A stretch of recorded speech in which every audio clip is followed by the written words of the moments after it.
Hey there, everybody, and welcome back to Black Arrow Gaming. I'm Bob, back for another episode of Age of Wonders 4 as we continue to attempt to survive what is likely an incoming onslaught of enemy units. We're seeing scattered armies popping up in my territory, the most substantial of which seems to be Logar up here attempting to push in and interrupt what I was trying to do at High Pledge. As those of you who've seen the last couple episodes probably know, I've got a hero in their prison that I'm trying very hard to release. He's pretty important because he already has a substantial number of units in his house. Again, I'm playing as feudal aristocracy, so all these units are going to fight better and have more health and bonuses if they are with that hero, but I have to release him first. She is kind of, she doesn't have very many of her own units yet. I'll build her some eventually. We got a lot to talk about in this episode and a lot to get done, so let's jump right into it. I want to begin with your feedback. First, actually, some feedback from me, a couple notes I made. I wanted to change Celasdom to target something other than defending Nebular Sanctum. I think that Nebular Sanctum is probably okay. I don't know. I might actually leave them as they are. I was thinking about changing Celasdom to defend my capital because I have literally no one down there. Hephaestus is going to be leaving Nebular Sanctum here in a bit, though. Once I get teleporters up, I have plans for him. So I might change... Let's see, Flowing Fields is currently set to attack High Pledge. I'm going to change them to defend my capital. It doesn't really help me to have them defend High Pledge. The other thing that I could have them do is defend, possibly defend Kingerhelm. If I have them spawn an army near Kingerhelm, they'll show up in 2 turns, which is enough to probably slow Logar down just a little bit. And then I want to see who is currently defending Kingerhelm. Manafont, I think, is currently sending things. No, their target is Obsidian Forge. They'll be preparing a defensive mission in 5 turns. You know what? I'm going to leave Celasdom doing what they're doing. They'll get some troops out to Nebular Sanctum to hopefully slow enemies down while Hephaestus is gone. I'm actually going to change Flowing Fields from attacking High Pledge to defending Kingerhelm. And that'll spawn some units in here in 2 turns, which should time about right to hopefully give my units, if they arrange themselves correctly, I might actually be able to fight back against Logar's army. It's kind of a big if. I don't know for sure if that'll work. I also don't know for sure if I'm wasting money on that armory. It depends on what he does with his units. He might spend time sieging the outpost. I am really hoping that he does, because if he does, that could be very, very good for me. He cannot reach my units on this turn, though, and this gives me an opportunity to do something. I am going to take away her polearm temporarily. We'll just give her her normal sword back. I think it's a standard. Yeah, that's a regular old sword. Give her a normal sword back, her shield, and her mount. I need her to be fast on the next turn. Pegasus mount is perfect. We'll let her fly. I don't think it makes a huge difference in this case, but I need her to be very fast on the next turn. I'm going to do something with her, and then we'll switch her back to a pike. And then, let's see, respond to hero's offer to join. Okay, we're going to get to that. We're going to get to that hero offer to join. And then I have a note that I may need to start moving my main army back to my core cities. We'll see how it plans out on the next turn. They can't move this turn anyway, but it depends on how my plans work out with teleporters, which again, I will be able to get in 4 turns, but I can't spend any Imperium between now and then. I have to remember that. Don't spend any Imperium. Teleporters are literally everything right now, with enemies appearing on all sides. I have to have the logistical capability to be able to move armies where they need to be, when they need to be there. That is going to probably define the rest of the game. Is whether I can get those teleporters up in time or not. From Anon, me, and Roderick. We got to go through our feedback here from you guys. This comes from both Anon, me, and Roderick. Roderick should have used Raiding Party on Celestial Haven Siege. Again, just a reminder, Raiding Party is free. When I was sieging Celestial Haven in the last episode, I totally could have just used that, but I forgot to. I'm glad to see that the borders of Celestial Haven are still red. That means that these mist enemies have captured it and are causing trouble up here. I don't care, that's fine, as long as they have it and purple doesn't, because I don't want my enemies making dragons. We'll also come back to that later in a second. From Ain on Me as well, could force 1v1 army battles at cave entrances. I do agree that that is a valid strategy. I think it's a very good strategy if you have a lot of healing. Unfortunately, I don't have very much healing, so I wouldn't want to put an army directly on the cave entrance, but if you do, so I thought it was worth mentioning, it would force 6v6 battles, just one army versus one other army. So as Logar came down, he would have to come down one stack at a time. That can be very good if your armies have a very powerful healer in them, so they can bunch up, drop a heal, and keep refreshing every single fight. My armies do not have any such healer in them. I got some strong units, good fighters, but they are not known for their healing capabilities. It's very different from my last build, which is almost all about healing and regeneration. So I can't really rely on that, but I thought it was worth mentioning.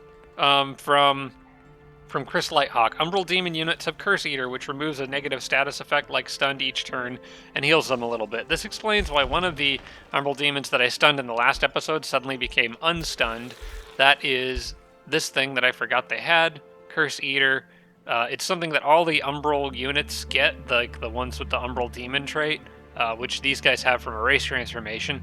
At the start of each turn, the unit loses one random negative status effect and heals 10 temporary hit points from it. Importantly, it is disabled if the unit is burning, which is something that Ain on Me pointed out, which is very good for me because I have lots of ways of inflicting burning, so I need to remember that that is an option, and if I want to prevent these guys from shaking off a status effect, setting them on fire first is a good way of doing that.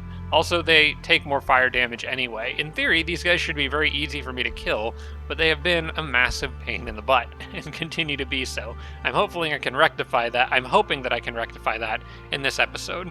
From Sarah Feingold, the Fireheart Foundry Wonder also lowers unit production costs for units produced in that city. That is down here. This is a very good thing to point out. The Fireheart Foundry lowers unit costs by 25%. In a city that just so happens to be directly under something that would allow that city to build dragons. That is a very good combination. Eventually, I intend to siege Celestial Haven, raze it to the ground, and just get a few provinces up here that I can use to make dragons in this city. This, combined with a feedback from... let's see, I got to go down a little bit because I kind of did this out of order. Jacob Soa. Getting another hero might be worth it to retake High Pledge, and the hero cap might increase before I get my mage back anyway. As I was looking through my heroes, I was trying to think about what classes would be useful to me. If I go to Recruit, this guy here is a Spellblade, so he's got a little bit of magic damage, which is something that I don't have a lot of in this build. I don't have much in terms of battle mages. I will have some later, but I think having Spellblade could be particularly useful. But he's a recruiting governor. He gets plus 30 draft, and units cost 20% less gold to recruit. Combined with the 25% from that wonder, and he gets units produced at higher ranks, including tier 3, 4, and 5, which are dragons, produced at a higher rank. This guy, combined with this wonder, would reduce the cost of recruiting units in Tridale by 45%, and on top of that, get a bunch of extra draft and produce units at higher ranks. That is an insanely powerful combo for a city that's kind of on a front line. I think that hero is a no-brainer choice. I'm planning to pick him up as soon as I have a chance. Now, as Jacob Sella pointed out, I could get him before my hero cap increases, and just get the mage after the hero cap increases. It depends on whether I think I can get that mage back in 15 turns or not. Again, the mage is very good to have in the sense that I could get him back and buff all these units once I do have him back. Waiting 15 turns seems like an eternity right now. But on the other hand, I do have some useful things that I could have this hero do if I can manage to get enough money for him. Right now I don't have enough. He's 450. If I look in my hero crypt, I do have a couple that I can sell for a total of 300. It's 175 and 125. So if I sell them for 300, that leaves me with 420. I need 450 to recruit him, so I can't quite get him on this turn anyway, but that is okay. we will circle back to that. And I think that what I might do is try to keep about 450 gold on hand so that I can get him in a pinch if I need to. Because if things go south and I get invaded at Obsidian Forge before I have a chance to get teleporters up, I might run to recruit him because it will put him in Obsidian Forge, and then I can run him back here to found an outpost and build a teleporter so that I can get Hephaestus' army back. I might actually want to do that anyway on the next turn, just to make sure that I have that base covered. Because if this city is under siege, if Brown comes in here and starts causing trouble, I can't build a teleporter in it, and then my capital is totally vulnerable. But getting a hero, an outpost, and a teleporter out here somewhere gives me a backup plan that could be exceedingly important. So I'm probably going to try to do that. Thank you for Jacob Soa for reminding me that it may not be a bad idea to just go ahead and buy another hero and replace the mage later. So, last couple things. Ugly Toad. There was a lot of feedback. This comes from Ugly Toad. Lure of the Horde spawns units into the house of whichever unit initiated the battle. Did not know that. Have not had a chance to test that yet, but that does make sense, so we'll go with that for now. That is Lure of the Horde right here. Whenever I win a battle, I get a 25% chance of gaining a tier 1 or 2 unit that can be produced in a city. So, if I were to initiate a battle with, for example, Hephaestus, he would go into Hephaestus' army, but if I were to initiate it with this stack, which is led by this hero, it would go into her army. I think if I initiate it but by like an isolated unit, like this random polearm guy, it would go into my mage's army, is how I understand it works. It all depends on which unit initiated the battle, or which stack, but I think in this case, it would go to the stack leader, most likely. I think it would be whichever the top unit in the stack is how I assume it would work. And then also, finally, last comment, I promise. This one comes from Ret Barut. Obsidian Forge is relying on 4 farms from the Merchant Guild, but 1 farm is changing. Good call. This farm will change to a mine in 2 turns. Merchant's Guild won't be done till 3. And Merchant's Guild is getting boosted from having 4 farms. So I probably want to try to finish the Merchant's Guild before that farm finishes. I considered just aborting and then restarting the farm process, but I also realized that Obsidian Forge is actually growing in 1 turn. I think I'm just going to buy another farm here with it, and then I can put the farmstead here, and I can put the Carnival of Flesh here, and get 2 farms, each of which has 3 adjacency bonuses, for a very powerful farm combination in there. So I think that's what I'm going to do. I'll just get a 5th farm, and then when that one expires, it won't matter, and I should be able to do that on the next turn. Okay, that is everything. Let us jump into this episode and figure out what we're going to do next. So as we already discussed, the hero offer to join. I can't do anything about that right now, so we'll wait on that. Free city can be integrated. Oh, another thing about that hero, I want to go back. I'm not going to integrate that city right now. Maybe later, maybe later. Flowing Fields is still on the maybe later list, but it's probably going to be a little while before I have a chance to do anything with them. But let me swap over to recruitment menu again. This guy also has the defender trait, which if I get militarist for him, he's going to give his army leader, all shield units, polearm units, shock units, and fighter units gain +1 defense. The shield units in particular and the shock units are what matter to me here, because I don't have a whole lot of pole arms. So he'd be a great army leader too for my build. Just more defense on my shields and on my knights, which would be very, very good. Okay, I think I'm at the end of my turn here. I don't believe there's anything else I need to do. I've already changed... yeah, I've already summoned a Lava Rune Steel there, and I've already changed who Flowing Fields is going to support, I think. Let me double check that. Yep, defending Kingerhelm, perfect. We're going to go to the next turn and see who shows up. We're really, at this point, just on the countdown to teleporters. That is all that matters. Alright, I don't know what's going on. Oh wait, Sanguine... Okay, Sanguine cast Condemned on the Scout, who's not actually even fighting anything. He's just... Oh, never mind, the Scout is fighting some... Oh, frick! Oh, frick, she's got 3 knights down there? Oh, heck, that's not good. Alright, well, we're going to see if we can get the Scout away. I'm going to do the auto. Cancel spells. Hopefully he can run. Okay, he ran. But she's going to probably interrupt my changing of the Firehearth Foundry. Which also changes my plans with her being down there. We've got more people showing up over here, possibly. Did Hephaestus just get condemned? Sanguine has Burden of Guilt. Hephaestus may have gotten hit with something else. Oof, they are slamming me with spells. Hephaestus needs to get down here and deal with that. So I was thinking about possibly sending Hephaestus's army back towards to help deal with other things, but we're just going to have to wait until they have teleporters. I really don't like what they're doing with this outpost over here. They might try to turn that into a city, and then I'm going to have to raise it. But, and Logar came down here, and they're casting that spell that turns things into umbral nests. Wow, this is a mess. However, Logar may have made a mistake. He didn't send his whole army down. Or he did, but rather they're split up. It's only 10 units. He left some of the others up top, I think. Battle lost by Marauder Guard. I don't know what that was. Yeah, he left a couple up top, so he split up. This might be an opportunity. And I've got the Umbral Nest there to deal with. This is definitely an opportunity.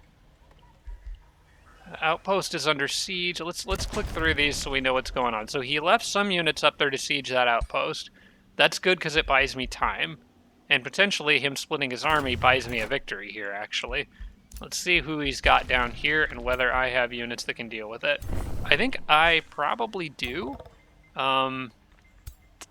Especially if I'm willing to jump extra gold into hurrying production of that Liege Guard, which I might not be able to do unless I cancel the armory. Is that worth it? Or do I just summon a couple extra militia? This, of course, slows me down from getting... Okay, let's go ahead and get the farm that I was planning on doing before I forget about that. This slows me down from getting... this slows me down in a lot of ways. Well, if I summon... Okay, so if I summon Call Militia, I get less gold. If I have less gold, I can't summon or get a hero that I talked about potentially picking up as quickly. And if I don't have that hero, I can't get out here and build an outpost in an emergency if I need to. I only need to last 3 more turns, though. Obsidian Forge can finish the Merchant's Guild in 2 turns. Technically, that's really 1 because I'm going to hurry that last little bit of it for like 2 gold because it'll be more than worth it. What do we have here? NPC Army of Thunderdale. This is some of the NPC armies coming in to cause trouble. We've also got Sanguine with a small army over here. That's easily dealt with by Hephaestus, but then Hephaestus will have to go.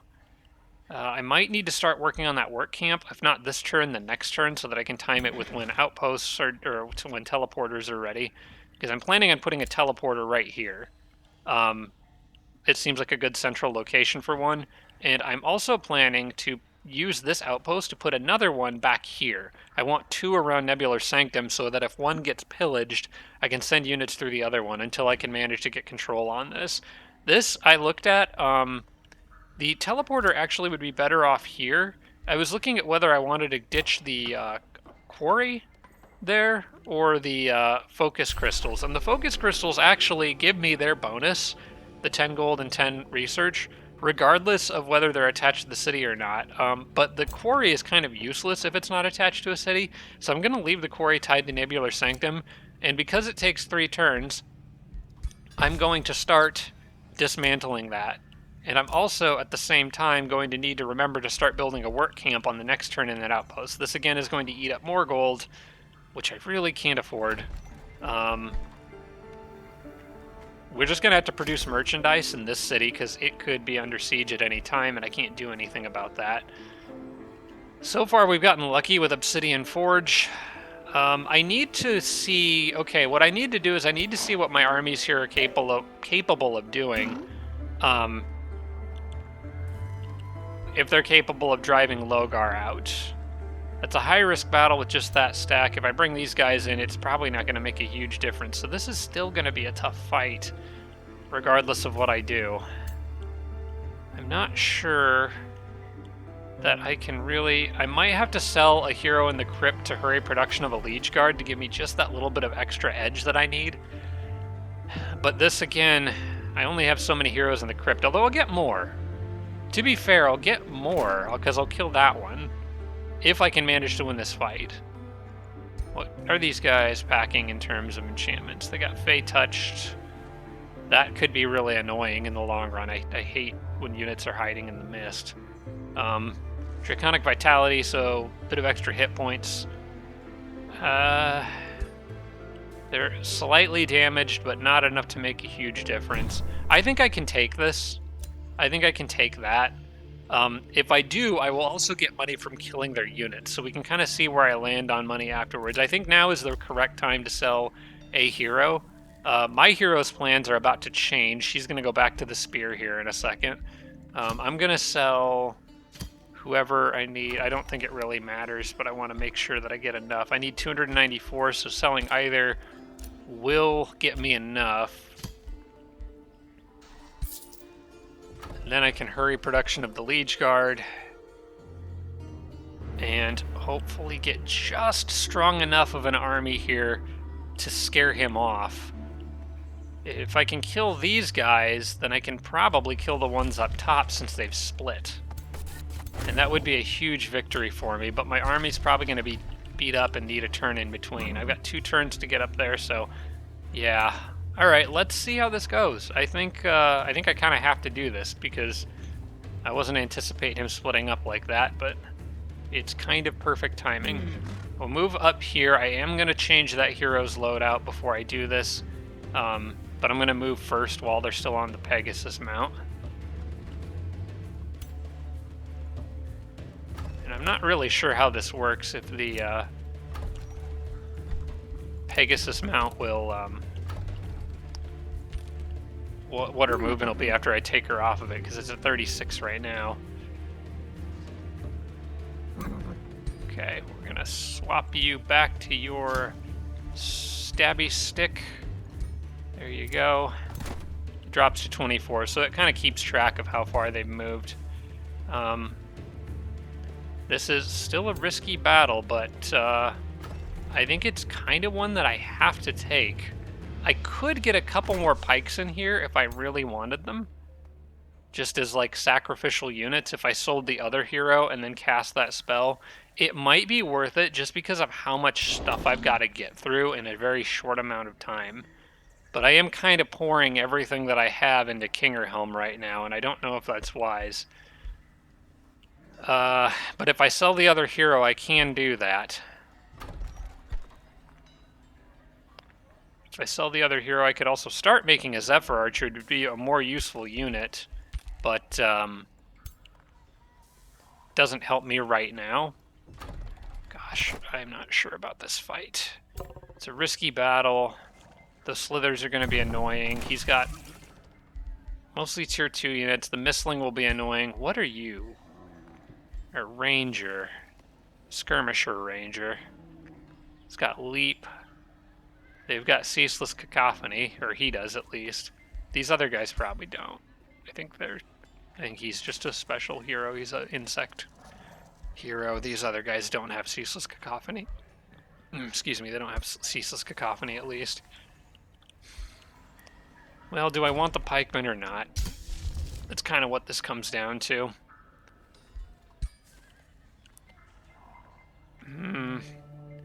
I think I do. Kingerhelm is in so much trouble right now, with the Umbral Nest appearing at the same time as all this other crap going on. Also, I think oh wait, did my armory get unhurried because...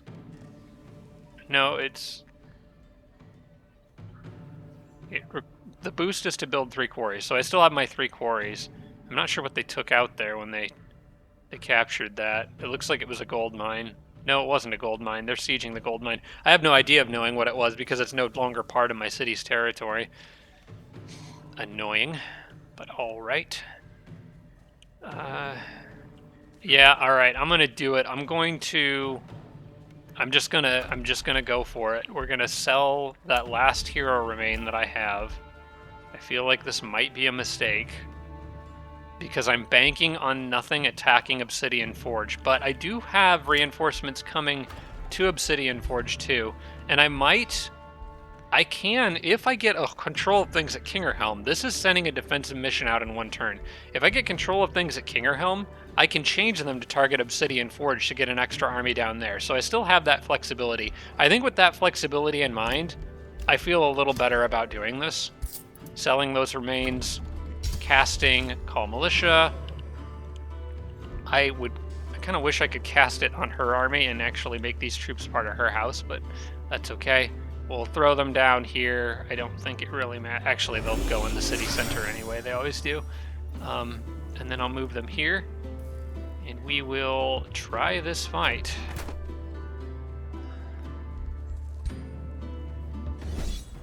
Risky battle still. We're going to allow the AI to cast spells. We have tons and tons of mana.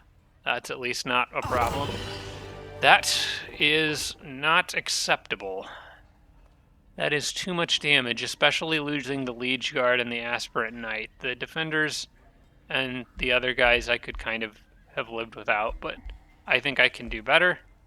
And I'll probably eat those words here in a second, because I've said that before.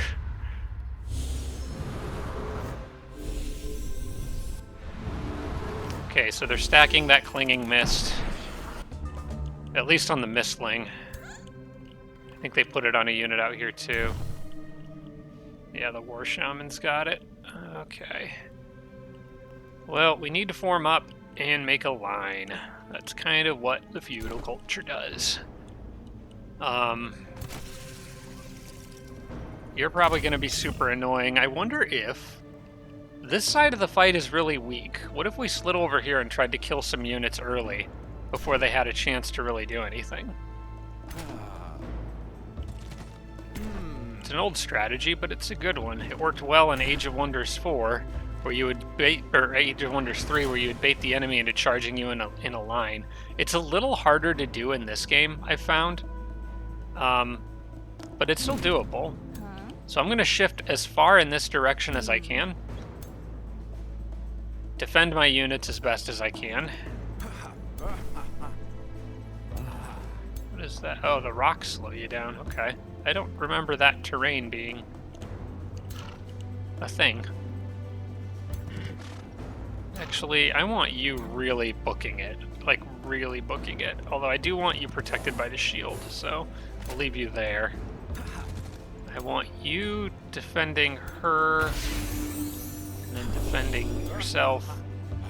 You guys go here, here, here, and we just kind of run. Pivot to one side of the battlefield and try to get a little bit of an advantage.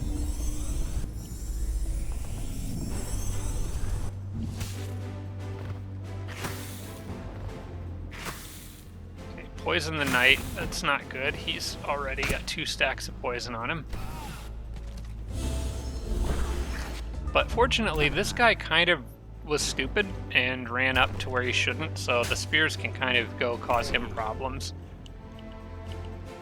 Now, the knight probably can't do much. He's going to get in trouble if he pushes himself too hard. What I do want to do here is get my spider out. If I'm really lucky, I can get a massive freeze here. And if I can freeze enough units, it would make me... Okay, I froze 2. That might give me the flexibility I need down here to be able to attack with the knight while still protecting him.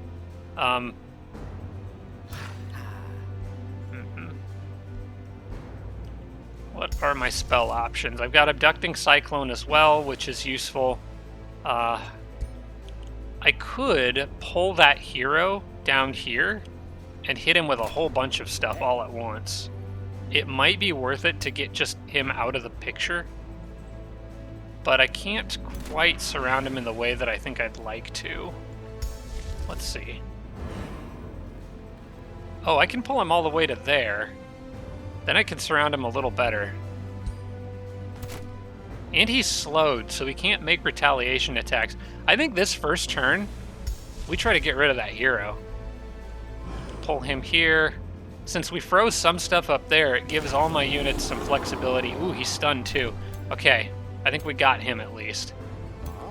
Can start trying to sunder his defense. You can go here. I actually want you maybe to defend. No, I think you're okay.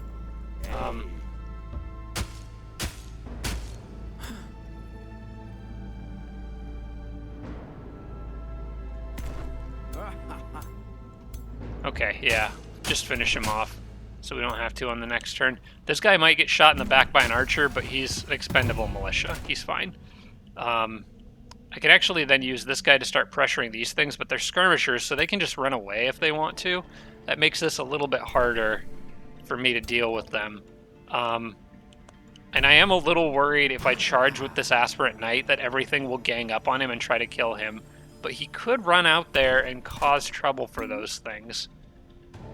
I think instead of doing that, I'm going to do a more cautious charge on them and move up and kind of attack them while also defending. If I do, actually, hang on, I think I can get the best of both worlds. If I put the pike here, who is expendable, I can then move my shield here and potentially get the knight around here. If they were to attack the knight in earnest, let's see how much damage they would do. They would just straight up kill him, so I don't think I want him moving up. I think instead I want this guy moving up. I want them moving to here and just softening one of them up, hopefully inflicting burning. There we go. He can move up, and if they both attack him, they won't kill him, and they definitely won't if the defender is defending. So I think I'm okay to advance. I kind of need to heal the knight. Ooh, if I heal the knight, he could still run in there and attack. Okay, I want to move this liege guard around here. I want to move the knight forward as much as he can go while still being in range of this unit, which looks like it's there. We'll give him some health and morale. Top him off. If he moves here now, let me put these guys on defense because I already know I'm going to do that with them. If knight moves here now, he's going to do so much damage to that thing and be defended that it doesn't matter. So we are going to go ahead and just hit that thing, and we can actually kill it here.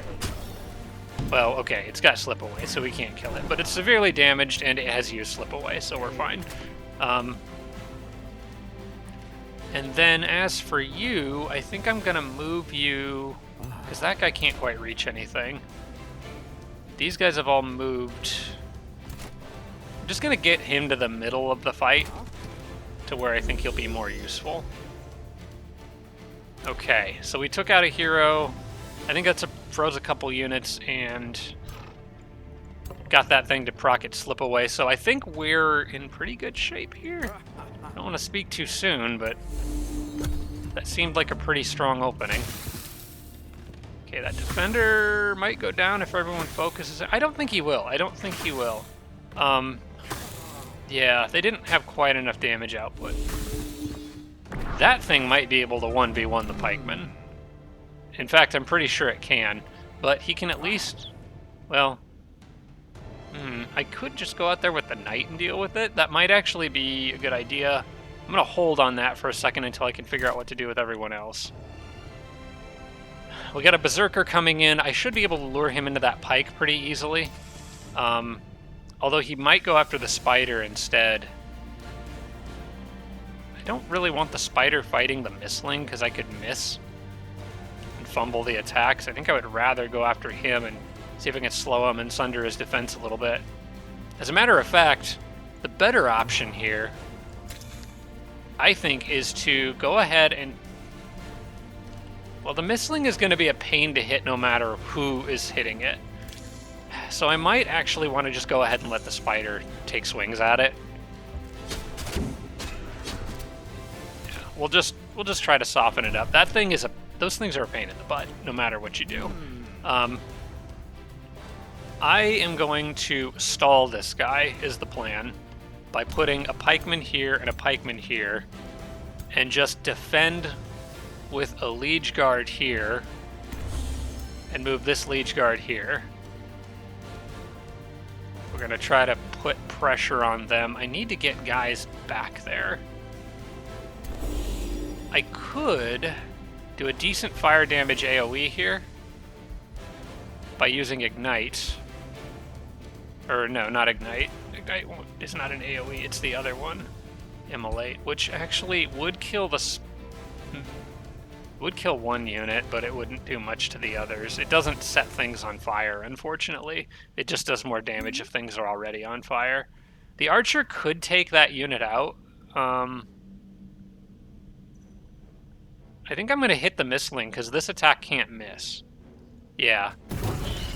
And that also takes out that other little nuisance.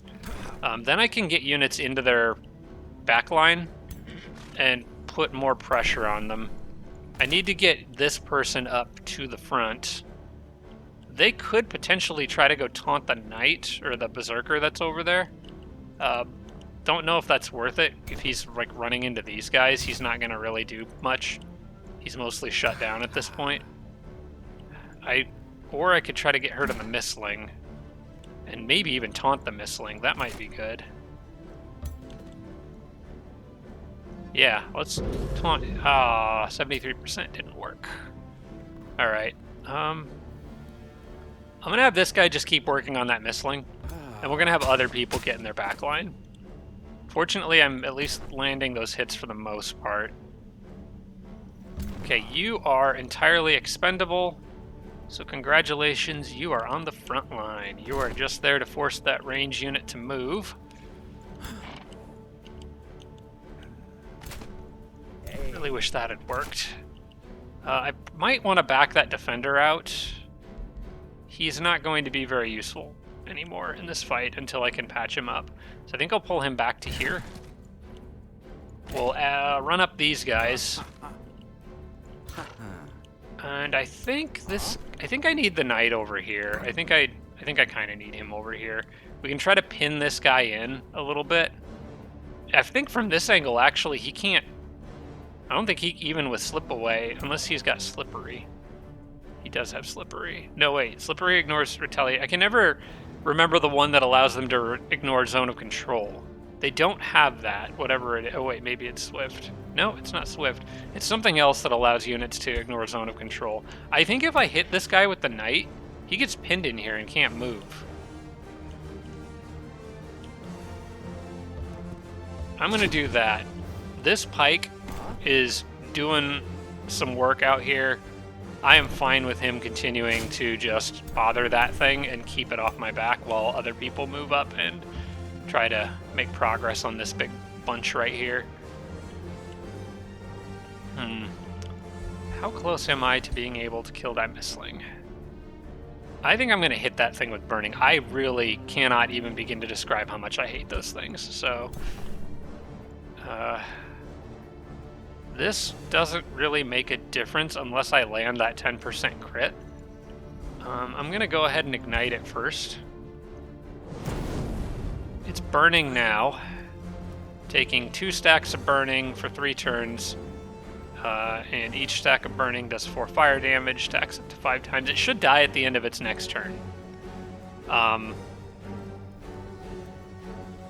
long as it doesn't have any fire resistance, which it does not look like it does. So I think it's dead at the end of the next turn, which means I think I would rather maybe use this guy to protect my shield from taking too much damage here. Although there's not a lot of elemental attacks that can actually hit my shield. Actually, this says it'll kill the missling if that hits. The missling isn't really threatening anything though, because I've whittled it down so much. So using him to try to inflict sundered defense on someone else might actually be a better idea. Maybe the shield unit. Yeah, sundering his defense is probably good. I'll just miss instead, that's fine too. The only unit he'd be protecting with ward is these guys, and I don't think they're really going to take too much elemental damage. This guy might shoot at them, but I think they'll more likely target the pikemen. Getting these extra 2 pikes in this battle, I think, was very much the right decision. Alright, I'm going to just defend all those guys there. We'll end the turn and see what he does next. That guy might die just from damage over time.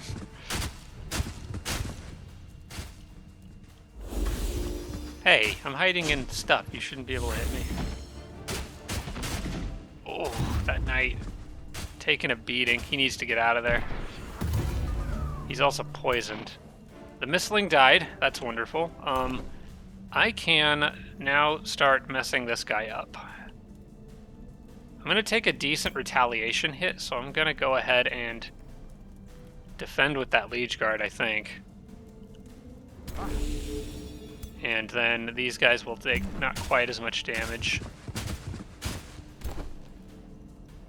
But we can whittle that guy down to where he goes berserk on this turn, he'll just attack one of them, and then he's pretty much out of the battle. The question is, can I get my knight out of here alive? They did get their heal back, so I can try to resurrect him, revive him, keep him alive a little longer. The militia, I might have this guy start running back to join the rest of the group here. The knight can run away. But he'll take an attack from these things if he runs now, so I need to get them off of him. I could shoot them with this guy, as long as I don't block the knight with this guy.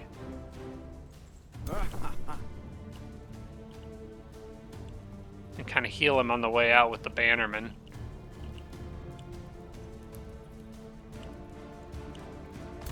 Not sure how to arrange my units to get the most effect out of this.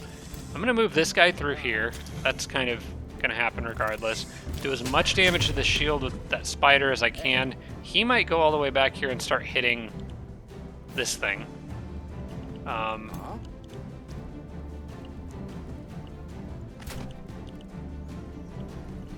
She is actually not seeing as much combat in this fight as I would like. So I might swing her over that way. I don't know if she can punch. I could punch through with her, but I'm kind of blocking her in with other units. I think regardless of what I do, this guy's going to go here and hit this thing. Because he kind of has to get that off of my knight. This guy might go finish it off, although it's going to use slip away and be a little nuisance.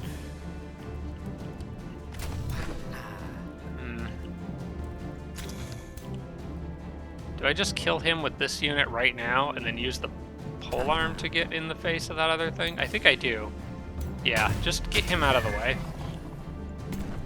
The polearm can then move here and just defend and force the archer to step back again. Then I can move up with you. I can finish that guy off. Heal on the way out. The archer can also help with that, though, if he can land that 85% chance shot. That's the one thing I'm kind of a little worried about here. Now, if this guy moves up, and I position the archer here, the knight could run through and get healed on the way out, and the archer has a 100% chance shot. So I think I'm going to do that.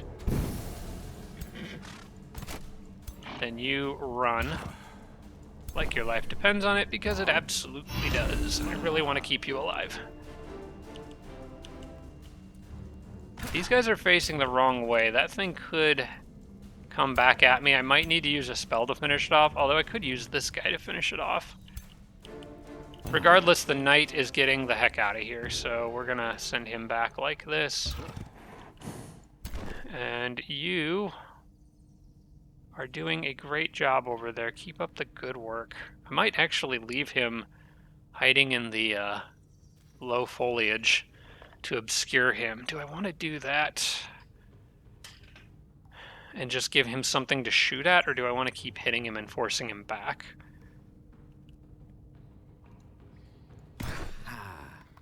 I think I will just keep him here. They can shoot at me if they want. He's got a 25% chance to hit. The militia has 3 stacks of poisoned, but I'm not really worried about him dying. If anything, it's maintenance. I don't have to pay. He should just keep that thing busy for a little longer. As long as he's hiding in the foliage, maybe that thing will get lucky and miss and just waste more time. I can move her up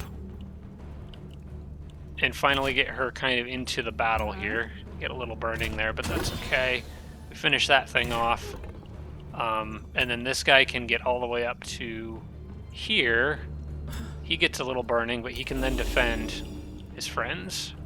And I still have a spell, which I don't know who I'm going to use that on. Maybe the archer. The Afflictor can do decent damage. It's going to be that or Abducting Cyclone, but I don't think I really need Abducting Cyclone other than maybe to pull this guy into where he's got shields next to a shield unit so he can't actually do anything. How long before you can use Invigorate? Invigorate takes... Yeah, I don't want him doing that. Invigorate requires 3 action points, though, so if I pull him to where he's next to the shield, he can't use it. At least I don't think he can. Can't be used in zone of control, right? Yep. So if I pull him to the shield, he can't use Invigorate. Yeah, I think that's probably a good call. I stunned him anyway, so he's out of commission for a turn. You are probably dead. It has been very nice knowing you, but I don't think I can do anything to save you at this point, so... Unless you can get to somebody's ward, and maybe that would help, but... Tell you what, these guys give a slight resistance boost from their shield. I don't think it'll help, but you could try. Is that Clinging Mist right there? It doesn't do anything for me. Whatever. Let's just stand at it and see if it helps. It probably won't. Yeah, he's just dead. That's okay. If I get through this just losing a single defender and maybe a pike, I'm cool with that. Well, there goes a pike. That thing is hitting all of its attacks. That's being annoying. Alright, fine. We'll just run you back. You'll probably get tracked down and killed, but that's okay. I'm going to keep running the knight back as well. He is taking so much damage over time. I actually think he might die on the next turn. I don't have a way of clearing that off of him. I think the status effects are going to get him, because I don't think I can finish this battle on this turn.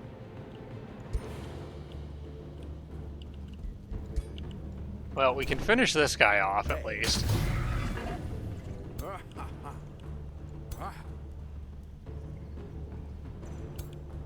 Not gonna lie, losing the knight is a little bit of a problem here. Okay, we gotta keep tabs on that archer.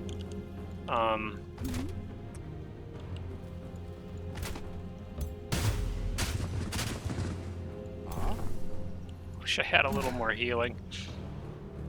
This is gonna give them the afflicted status, but I think it's worth it to get that thing off of him. And the knight... You're not going to get hit, right? He's looking the other way? Okay, good. Going to go here and keep bothering that archer. You can finish him off, or really anyone can. I don't know if this will make any difference at all, but I'm going to ward that knight so that when the poison damage procs, maybe that will... I don't know if damage over time effects care about that, but it's probably worth a try, I guess. It's kind of what I was trying to do over there with those guys. If you can just last one more round. Maybe, just maybe. But I doubt it. I'm not going to hold my breath on that one. We can kill him with this guy. This guy may as well just stay back. He's not going to contribute anything, but he is liable to die if he does something stupid. And then I think I'm going to start fireballing this guy. We'll just get burning on him and cause him problems. I can also move the archer around here, finish that unit off, and start pinning this guy in. Okay, come on, knight, you can do it. He could not do it. He is quite dead, and so is that pike. That's okay. This is still a better outcome than what the auto combat did, so I'm not too terribly heartbroken over it. Finish him off. That leaves just this one guy out here, and a host of other units that are not feeling so good. That militia's gonna die, but like I said, they were all expendable, so... These guys they had lots of poison on them. They had the poison skin thing is part of the problem. Okay, well, we form a new line here. Oh, hey, you can heal somebody. Well, looks like it's your lucky day. You don't have to die. Congratulations.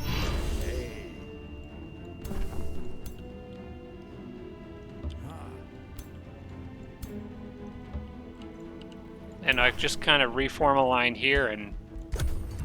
Oh, he's running. I don't want to let him run, but I'm not sure that I can stop him. Is the taunt... It's gonna cool down. Oh wait, is it on cooldown, or have I just... Oh, no valid targets found. It's not within range. I might be able to pull him back if I want to use Abducting Cyclone. I have the mana for it, although... and I don't. I'm out of casting points. I think he gets away. I probably should have let him run because I had other units taking poison damage. Fortunately, that has all worn off.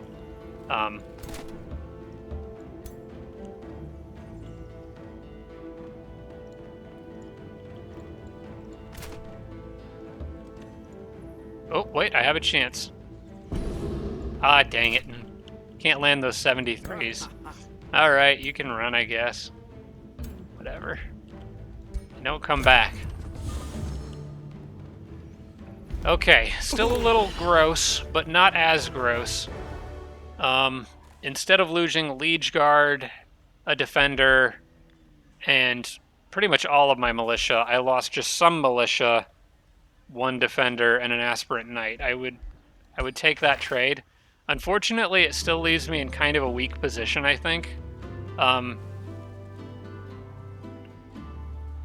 see, do I want that?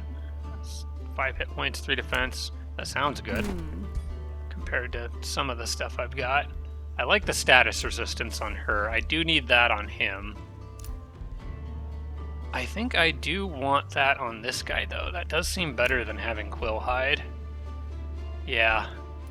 Alright, you can have that. That seems pretty good. Okay, well, I took kind of a beating there, but the most important units survived, specifically the Liege Guards. But I'm gonna have to back them off a little bit. I need to know how far these guys can come down. This is still potentially a winnable battle. It's a lot of archers. No, maybe not. No, I've only got 3 Liege Guards here. That's not really enough to reliably take all that out, I don't think. I could try to get another Pyromancer created down here, or just go with another Liege Guard. A Liege Guard is probably a good choice against that many archers, because they can just tank the hits while advancing. It's going to be mostly physical damage, unless they have enchantments. They do have...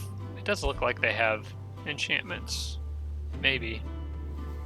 That's doing... Oh, it's Savage Strike. That's why it's doing blight damage. But that's only on a critical hit. Or... No, it really does look like their base attack is doing poison damage. But normally that would come, I would think, from an enchantment. Not sure why they're getting that. Well, that little bit of poison damage is going to be a bit of a problem. Although, actually, you know what? That's not necessarily true. The Liege Guards actually do have... Their resistance is fine. It's actually pretty good. It's one reason I like them so much better than Bastions, is because they're more well-balanced. Well, the armory is still going strong. I am pretty confident this army could kill everything in that Umbral Nest without having any trouble, or losing anyone, but they need to heal. The Liege Guards will heal almost all the way. I think I stick with Liege Guards here. There's a temptation to save money for that other hero down here, but I'm going to rely... Oh, like I was saying, Flowing Fields, I need to remember to change this. We're going to do Cooperation, and I'm going to change them to Defending my capital, just because I can't do anything about my capital right now until they have a teleporter. So, and the capital, ironically, is my most isolated city, so it's going to be the hardest to get to if anything goes wrong. Oh, man. I was hoping to make it through a whole bunch of stuff on this episode, but I'm kind of just on my back foot here, at least until those teleporters come online. We're at 3 turns until I get them, right? Okay. Well, Hephaestus' army needs to quickly deal with this stuff, and then turn around and try to get back down here. Kill those guys before they have a chance. I would love to take out that many tier 4 units. I am getting money as I'm killing units. That's very, very good. Is there anywhere else, another outpost that I need to, like, disassemble? Like this, I can replace that, but only after the teleporter is done. I want to get another teleporter there, too. I have the option of waiting until the teleporter is done being researched, and then spending another 3 turns actually getting it, and rebuilding it, but it would technically be faster to dismantle this now, and then immediately put a teleporter in there as soon as it's dismantled in 3 turns. I think I'm going to do that, because it's kind of like doing the same thing. The mine is still in effect. I didn't lose any income. That was at 109 before I did that. So that mine still remains in effect, and I can cancel that at any time. So I think that takes care of that. The other thing I would like to do with her army, and why I was putting her on a Pegasus on the last turn for anyone who's confused, I was planning on flying her up here and building an outpost so that I had a backup teleporter up here as well. I'm just trying to get them everywhere. Now, though, it seems like if I go this way, she would be able to get one down here probably, which might be better. But again, she's very injured right now, and or her army is very injured right now, so I can't deal with that Umbral Nest on this turn. That'll have to wait until next turn. But I will get more money from killing that too. I think we're going to have to let those guys take the outpost. We can try to take it back. Killing half their army was huge. I think that was totally worth it. I'm going to get another Liege Guard here. Despite the fact that all of these... I already have a bunch of Liege Guards from this house, but I think they're more useful right now. The Archer might be... you know what? The Archer does inflict burning, which can set up for other things, for other units. The Pyromancer could be done faster, though, and has an AoE Flame Strike. I think I should get one. That was one thing that the person... I apologize, don't remember the name, but the person who was talking about how... I think it was Anon Me, saying that you could set units on fire to, like, set these guys on fire to disable their status clear Curse Eater ability. The Pyromancers would be good at that, and the Pyromancers would also be good at killing these things. Pretty much everything has a flame weakness, except for Logar's troops specifically. And I think that once my units are healed, I think I could actually take those armies. It wouldn't be an easy fight, but it's a possible fight. So, I'm probably going to do that. I won't be able to cast Reveler's Heart next turn unless I'm willing to not spend money on Call Militia, but I think I probably am going to want to use Call Militia. I don't know. We'll see how the combat looks between those. I think we have to leave that where it's at for... No, wait, no. There's one other thing I want to do up here before I forget. I want to know that if these guys, let's say they abandoned ship and came down here after me, could they reach me? The answer is technically no right now, and I doubt they will because they don't typically... Wait, am I in there? Yeah, that border extends to where my units are. Like, they'll come out here and attack me if they have a patrolling army. It says they're going to patrol their domain for the next 3 turns. I might want to step back, but not out. I think stepping here is maybe fine. And leaving one army there. I wouldn't mind baiting them into attacking me. That would be okay.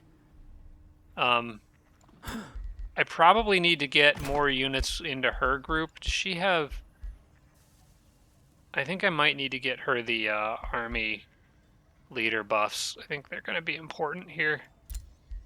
Yeah, let's do that so she is a little more healing. That can help top units off health off a little better. I'm going to move this army here because that's on a lava chasm, right? So Logar can't reach that very easily. He's not going to have lava walking. And it keeps me out of his range, but it also sort of... Oh wait, that's bad. We don't want to be there. Because that... If they attack me on this turn, it'll pull in the center army. So that's not a good spot to be. I'm so glad I have enough movement to move all them back. We'll just see where they move on the next turn. I think standing here is safe from Logar. He can't reach me here as far as I know. I'm going to put this guy in with her army to make sure he tops off on health. The shield goes there. And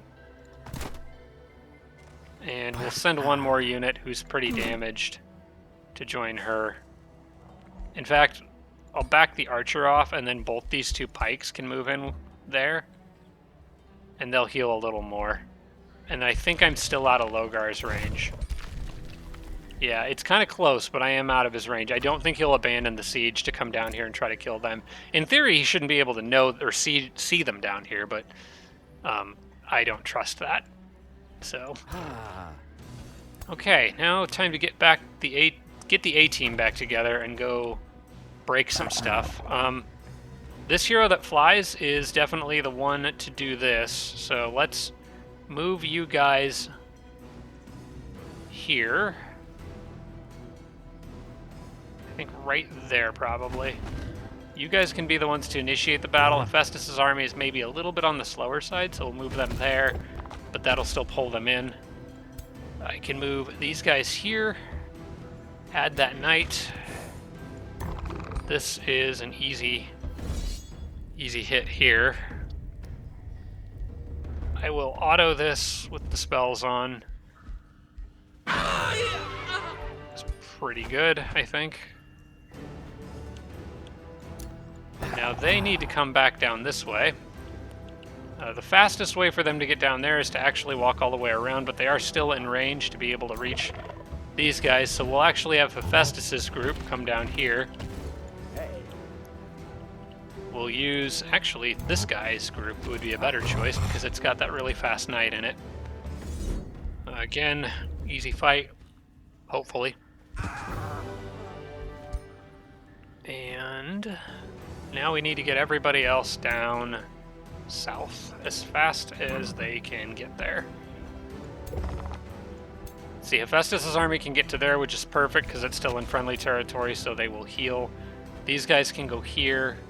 The knight I'm going to have go back here so that he can heal with the mage. That knight, or that guy is technically capable of evolving now, or promoting. But I need the Town Hall upgrade and Obsidian Forge first. We need to remember to hurry the Merchants Guild on the next turn, and then I can start working on that, hopefully. If I could get a Tier 4 unit out, that would be very, very helpful. We got another Liege Guard here who can't really do anything by himself. I have a small number of units here. They're kind of just like extras just in case units. I think I'm going to leave them here with that setup. I'm thinking about starting to send one north just to reinforce up here a little bit more in Kingerhelm. But Kingerhelm is kind of doing okay reinforcing itself, and I feel like by the time he gets there, I'd have teleporters anyway. So, no, the plan with them is to stay here. They're an emergency response force for the capital. Those are the only units I have down here, and I might need them to work in conjunction with city-states to repel an invasion, possibly. Alright. Everybody else is going to have to be good for now. Tridale produced a vendor, that's fine. You guys can't really produce anything else. We just got to do merchandise there for a while. Respond to heroes offer to join. I still can't afford the guy that I was talking about. I did get the wind barrier ring, and I forgot to equip it on anyone. Let me put that on... Was that going to go to Hephaestus? I feel like he already had a ring I liked. He's got Vicious Killer and Flanker. I'm going to let him keep that. I'm thinking this could be good on the... I think I was kind of getting it for the, her. Yeah. Especially with all those archers in Logar's army. I feel like she's a good person to have that. And we did get another hero, so we can sell remains if we need to. I don't feel like I need to on this turn, so we'll hang on to that. Harvick the Dark, cast Prelude of Doom. Burden of Guilt, Prelude of Doom, all the AoEs. These people are not happy with me. One of those armies got slowed down, I think.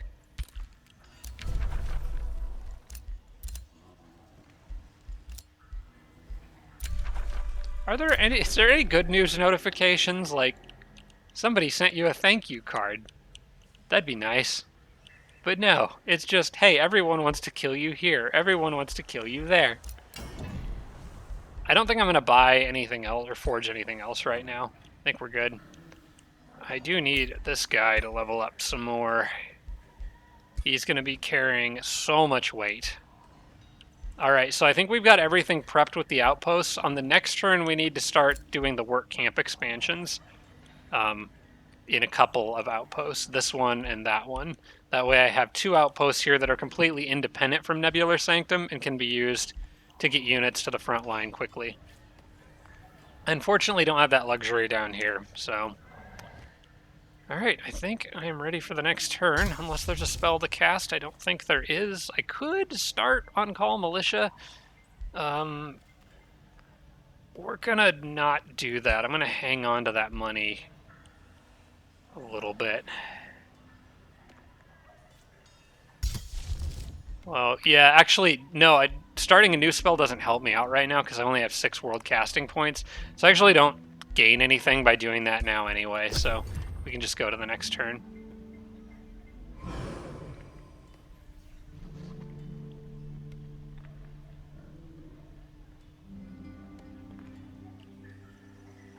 Maybe we can get through a turn without a ton of bad things happening. Well, he came down here. He abandoned the outpost to come after me. Okay. This might be good. I'm just glad he couldn't reach me because my units have not had a chance to heal yet. This could be a good thing because I could summon more militia just to get meat shields and potentially kill the rest of his army, which solves a lot of problems out here. It unfortunately does not solve this problem, which is a very, very annoying problem. I hate that spell, and I need spelljammers everywhere to block it. There's another one that does something similar by spawning brigand camps in your territory. It just like kills a population and spawns a hostile infestation. It is an insanely powerful spell. And the only way to protect against it is spelljammers, which you need a Town Hall upgrade 3 for, I think? Unless, I think maybe one of the I think the Mystic Culture might be able to get it earlier. But for the rest of us, you know, here in the proletariat, we have to wait until later. Did they just attack Logar?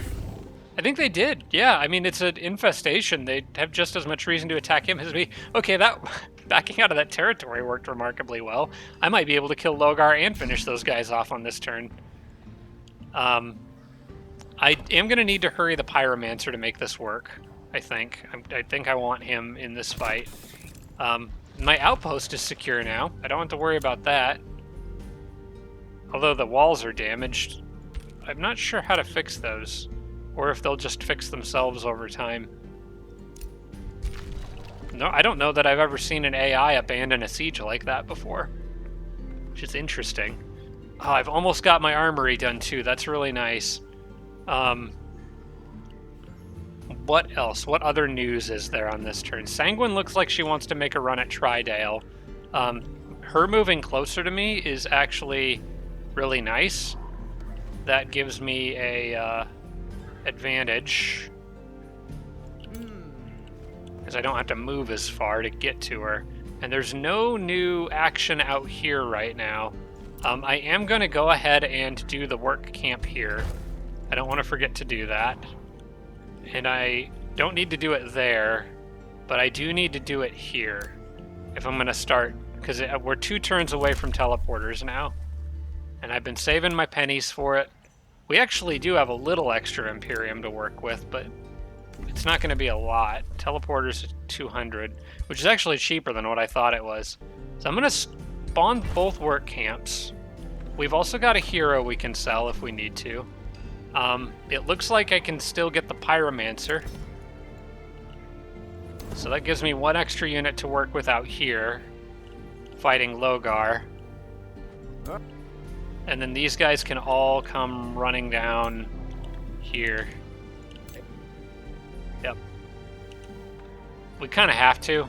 Hey, look, somebody else is going to come attack me on the next turn, probably. These guys. Fortunately, we do have... or did we pick... Yeah, we did pick up advanced logistics. Excellent. So we're good on roads. We can move pretty far on roads now, which is a big, big deal. Do I have a knight in that army that's leading? Because I might want him to charge out ahead to start that fight. Yeah, we're good. Okay, now what I want to do is move here. Are they on... It says risky battle, but we've seen that out of this guy before. And I think attacking right after those other things hit him is probably a good idea. I can move the Pyromancer in with her, I guess. And I think just to be on the extra safe side, we're going to get Calm Militia. I'm going to sell that hero that I got to get a couple more militia out there. We did get extra units in Obsidian Forge, which is very good. Also, I want to hurry production on that Merchant Guild for 2 gold, which makes a huge difference. That was literally the last 2 gold coins I had. That's okay. We now have very good income in this city. That 2 gold added plus 10 to each of the mines in this city. So spending 2 gold this turn will get me 30 gold next turn. And that is a trade that I'm more than happy to make.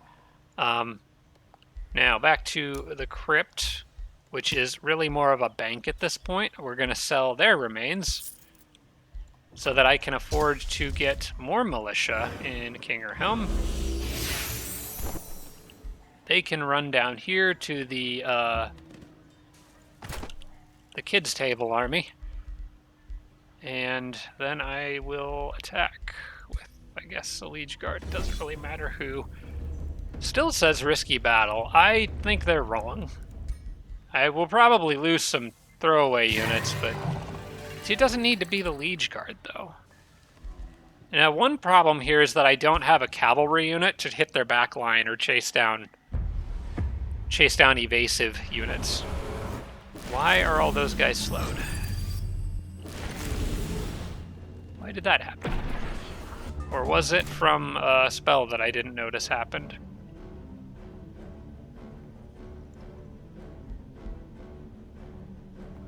Slowed for 3 turns. Dungeon hazard. Okay, it's just the start of combat, so I'm okay. Should be fine. I just need to last like that for 3 turns, but I think I can manage. Okay, we're going to form everybody up. We're going to get our links active for the defense. She's going to summon a spider on the next turn, and hopefully that'll distract the enemies for long enough while I deal with the slowed. You probably could use some healing now, I guess, and then that puts this on its recharge, so she can hopefully heal somebody else more important. No offense, a little later in the battle.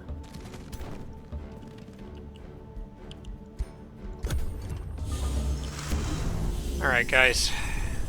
Ooh, that archer's being a little aggressive. I think a summoned spider will mess him up nicely. It might not be expecting that. Okay, we do have this guy coming in with a charge attack, and I will not do retaliations because I'm slowed. I want to summon the spider matriarch here. I might use them. I'm thinking about just using the spider to go after... I want to use the spider to go after the archers. If I put it here, it can't... Oh, that box is going to be in the way. I'm trying to decide where I want to summon it. If I summon it here, I could use it to just go straight after that hero and try to mess him up. I could get some burning on those guys, which is going to soften them up over time. I think that might be better. We can tank some arrows, so we'll go ahead and do that. Then I'm going to use the spider as a meat shield here and just try to mess this guy up with it. Did I freeze him?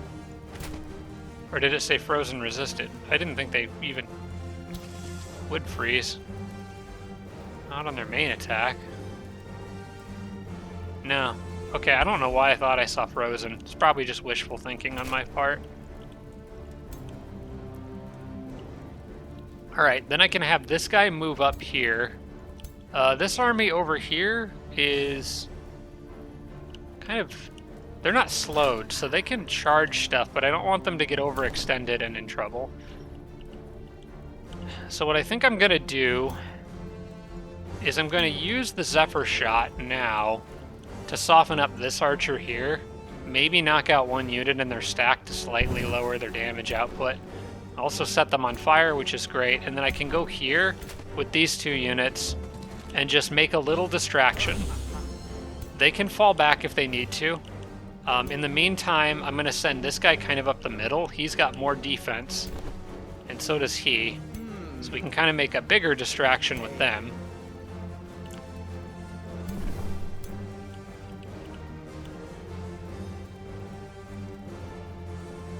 Ooh, I could pull that archer.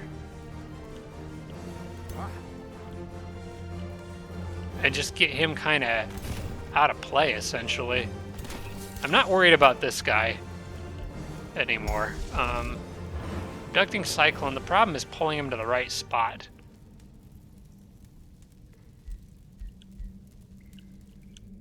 Or is there anyone I just want to stun? Like, I could pull this archer back and keep him out of the fight for a little longer.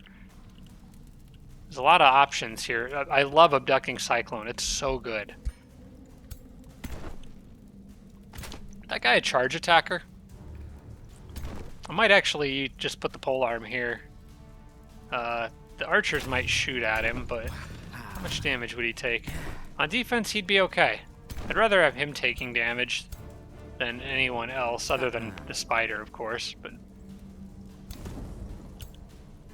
I'm thinking about having him move and charge down that center line now. He can defend and still defend the polearm. The spider doesn't really need defense because he's expendable, and he's a tier 4, so he can't lose unit. Or a tier... Well, I guess he's a tier 4, but he's only got 1 unit in a stack, so he can't lose stacks of dudes. I don't know how to put this better. He can't become weakened by taking casualties. That's the word I'm looking for. Stacks of dudes works too, though. Alright, well this guy's kind of on his own if he goes out this way, and I don't know if I want to do that to him. If I use Abducting Cyclone here, it's going to drag the hero. I want it to drag the archer, is the problem. I'm just going to put the archer here, and we'll see if it stuns. Okay, it did stun, which means I'm going to put him up here. I'm going to leave him on defense for this turn, I think, because there's other stuff that can come after him. Oh, you know what? Never mind. Let's take the hit. Let's do the damage while we have the chance. Nothing's going to kill that guy on this turn. And I'm going to send him a little bit of help with that other militia there. And you are just here to try to sunder defense on probably this guy. Maybe should have actually just put him in defense mode warding, but this should be fine. Who can still act? It's you. You can move further, yeah, if you can. Probably should. Give them some more things to be a distraction. It's that damage over time. They're doing so much poison. That's kind of causing trouble. Well, at least somebody can resist it.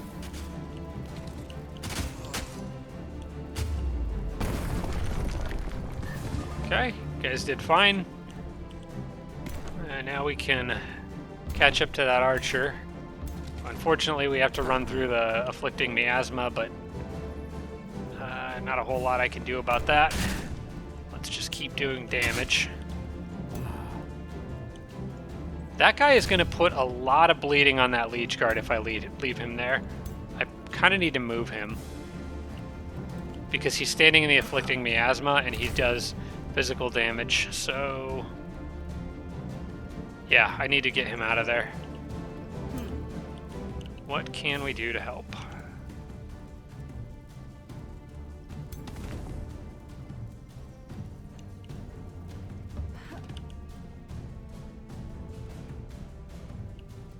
Doesn't help much, but we can put a little burning on him and start whittling him down. I can then take this as an attack of opportunity, and that allows him to move away safely or forward safely, either one. He's only got 1 stack of bleeding and 1 stack of poisoned right now, so he's okay, but if I put him here, he can help. Yeah, I want to put him here so he can extend defense mode to this guy who's probably going to take a ton of arrow fire on this turn. The spider, no change in plans here. Keep working on that hero. I would like to see him go down. The archer can move here. Maybe we can get a little bit of burning on him. That's cool. And we're a little bit, I think, maybe outmanned on this side, but my leader, or my hero, can move up now. She could finish him, and then that kind of leaves these guys to deal with. I think that's probably a good call. We'll do the burning. We're so close to being able to finish off without exposing this guy to a ton of arrow fire, but I could use Immolate to finish him, but I think it might be better used on an archer somewhere to soften them up. Or on that guy to inflict burning so my other units can do more damage to him. These guys are probably going to defend here anyway this turn, I think. So I also have Hold the Line, so I can attack and then still go into defense mode, but that militia's probably dead. I think I'm just going to have to be okay with it. For the sake of getting rid of a hero, I think that's worth it.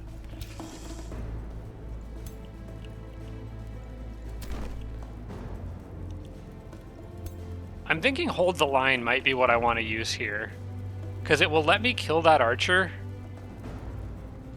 while still ending the turn in defense mode here, which seems good with the archer back there. And I can also be aggressive on this guy and try to get rid of his bolstered defense. Dang, that poison is stacking though like crazy. Alright, we're gonna hold the line on those two. Or maybe these two? Maybe I want to put it on the hero. I don't know. How much damage can you do to him? I'm going to put it on the hero. I'm not as worried about that spear. The hero won't die, but I don't want them to get too badly hurt, because I need them on the next turn to be effective. Okay, and then you guys are doing your thing. You're good. You can go here and actually... I might have you heal him, because he got quite a few... I guess it's only 2 stacks of bleeding. What's your health at 78 out of 110? This is a 25 heal. I'll do that. Yeah. Anything to protect those leech guards. They're very important. Hey, he shot his friend. Okay, militia goes down. That's fine.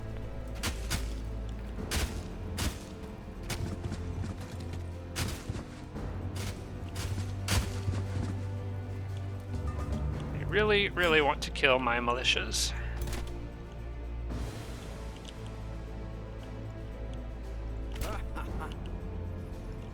You know what? That's okay. I got another AoE burning. I think that looks like a very nice spot to put it.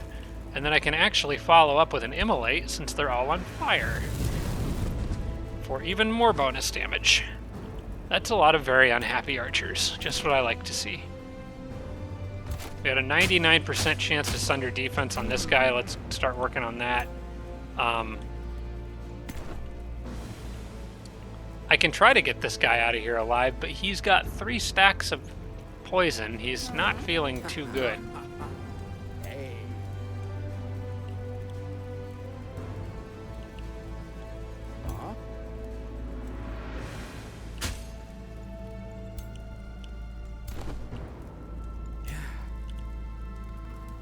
My guys resist fire. I could just go into the fire after those guys. I could try to freeze them. I don't know if that'll take away the burning. I don't think it does, but I'm not 100% sure. It should say countered by. Burning counters wet and frozen. But having them be frozen would be better than having them be burning, I think. So, well, unfortunately, it just removed it, one stack of it. You know what? That's still worth the damage the spider did. I don't feel bad about it. I'm gonna get this guy up into the action. We're gonna chase these guys down. He'll be okay. I think he's got enough base health. I'm gonna move him here and just use him to take a unit out. He might die by an archer. That's okay. Now I need to get this guy off of my old buddy here, who has 2 stacks of poisoned and might not make it, but maybe I can heal him with this guy.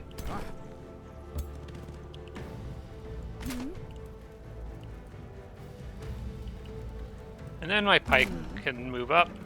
Hero can start doing their work. I'm gonna move up and actually hit that archer with some sundering defense. Try to soften him up a bit. And then I got my archer, which I almost forgot about, who can move up here.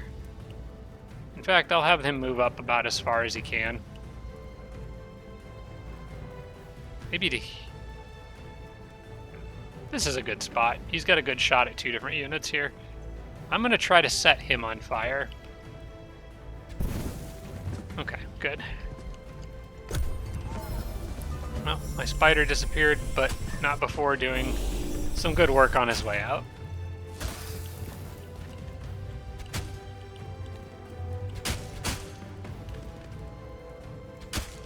Oh good, he slid down here to deal with the hero.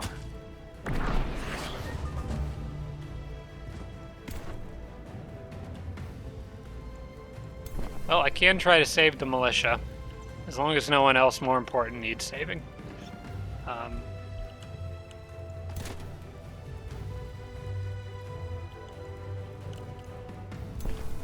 want to chase down that archer. They're being a pain.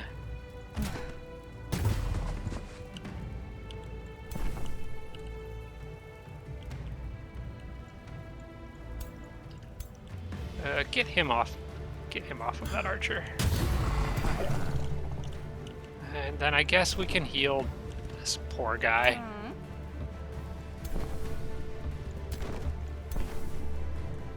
Yeah, that's your lucky day, pal.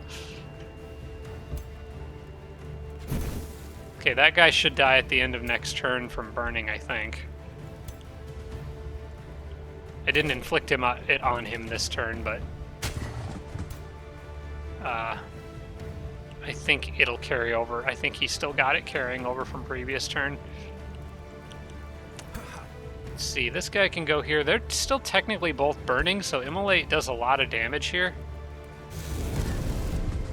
Yeah, you finish him off, or at least get to where you can. And I just want to kill him here. I didn't want you to stand in the poison, though. Why didn't you step there?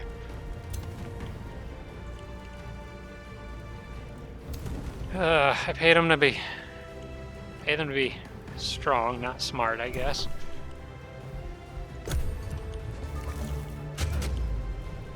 Please don't kill him. He's actually very wounded. I think he's taken more damage over time than I realized. I do not want him to die, so I need to finish this battle here, but I think I can? As long as we don't get terribly unlucky. But I have been known to get terribly unlucky. It does happen. We're going to destroy the obstacle he's hiding in, which actually made no difference. I didn't get the defense sunder, so that's not good.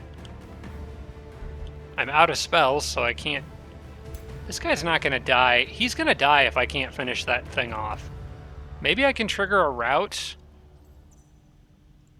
Or if I get a crit, maybe I could get it, but they didn't do enough damage there.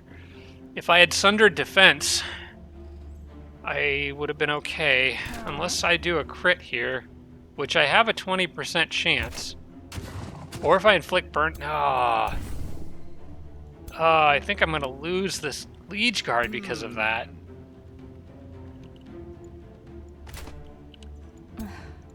Unless I can trigger a route.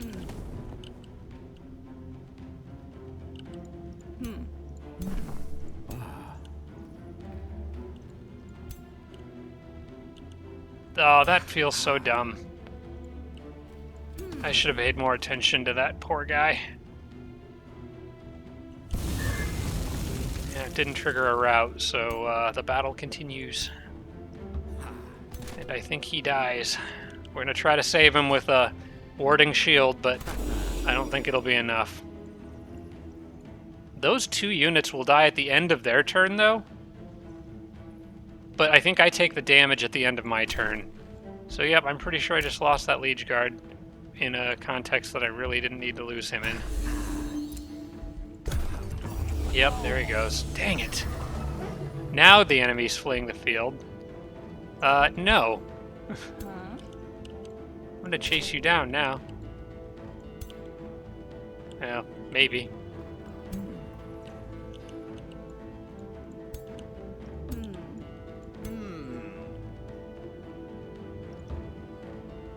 We'll break a house to kill this guy. And we grazed. No. Oh, this is ridiculous. Keep him alive. You. Get back here. We're not done.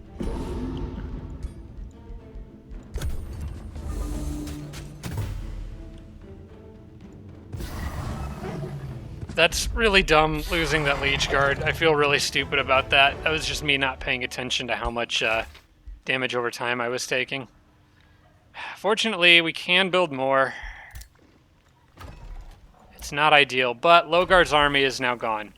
At least for the moment. I can't run down into the Umbral Nest right away, unfortunately. My armies are just not ready for that. But they are going to respawn in 0 to 3 turns. I'm going to build another Liege Guard to replace the one I lost. Using the money that I gained from that battle. What are you doing? You're still building wall? No, you're building a watchtower. I'm worried about them trying to put a city there. That could be a little bit of an issue.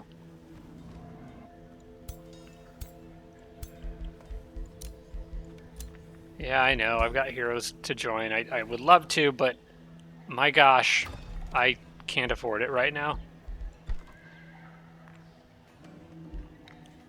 I can't afford anything right now. Although I do have heroes in the prison, in the crypt.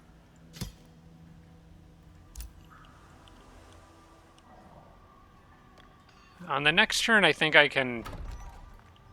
Yeah, losing the Liege Guard might not be as big of a problem as I was thinking, because I am about to finish the armory. That's going to help a lot with drafting Kingerhelm, and then they can build units quicker. Is there anything that I absolutely really need to be constructing on this turn to sell the hero to get? That? I mean, really, but the selling the hero won't get me nearly enough for that. But I do need that.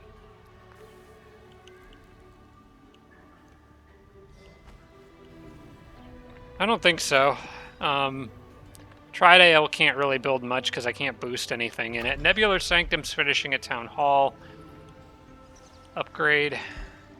And then it's just mostly trying to build stuff at Kingerhelm and contain this very unpleasant situation. But Loghar's army's dead. That's a step in the right direction. Reveler's Heart is done. I guess I can start casting that. It doesn't... It's a race transformation, so it's fine.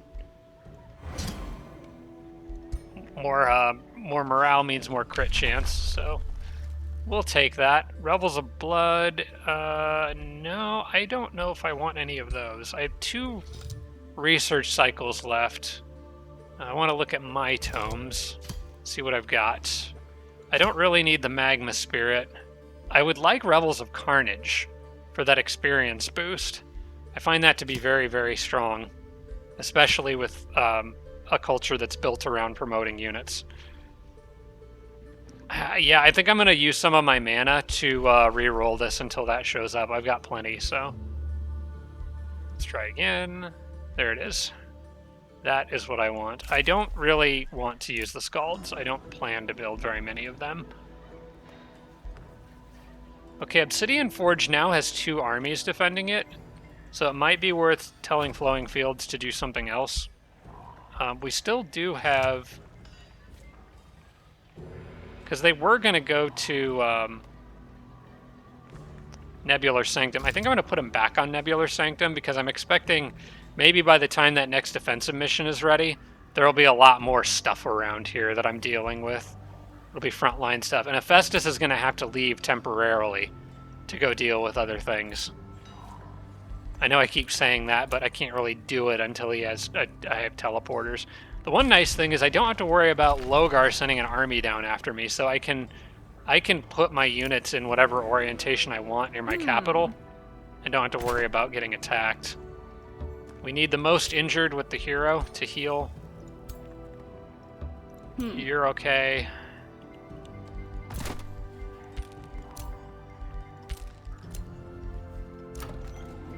That Pyromancer came in pretty huge. Having one of those guys around is very, very worth it.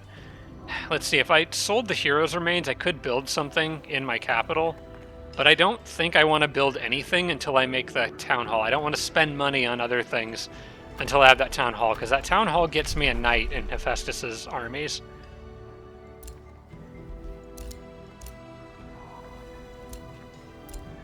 And I think that puts me at the end of this turn, so we've got time for some more, I think. I'm going to try to avoid making this a 2-hour and 45-minute episode today, but we got a little more time to work with.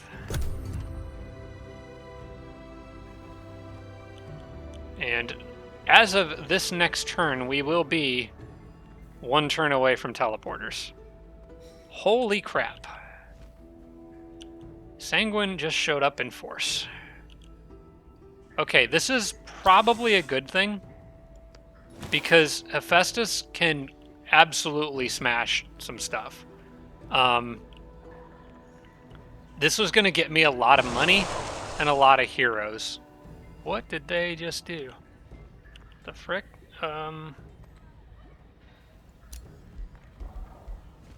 Flash freeze? What does that do? I hope it doesn't slow me. That's the one thing that I'm concerned with, is that it might slow me. I'll have to look.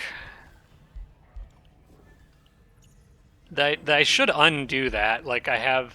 Well, actually, I didn't make a Ritual Pyre in here yet, because it was all already volcanic. I guess I'll have to clean that up.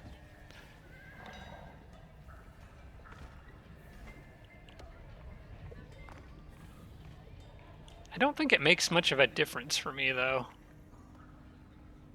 because I don't actually have it annexed to my territory.